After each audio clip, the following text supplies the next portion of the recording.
عارفين خناقاتنا واحنا صغيرين؟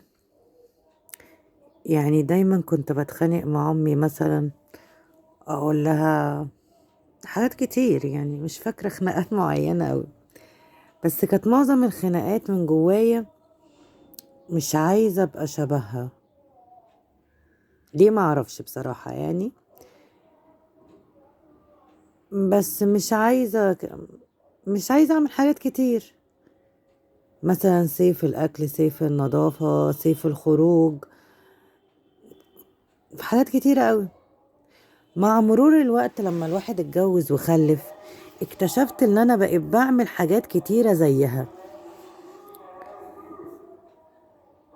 من غير ما اقصد. يعني حتى طريقة الكلام نفسها انا ما بقلدهاش، بس انتوا فاهمين انا عايزة اوصل لايه.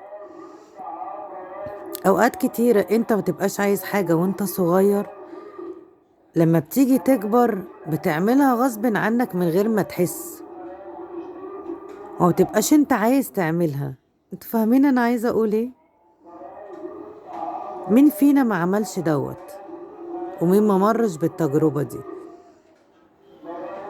طب ده ليه سبب؟ اللي عنده سبب يقولي.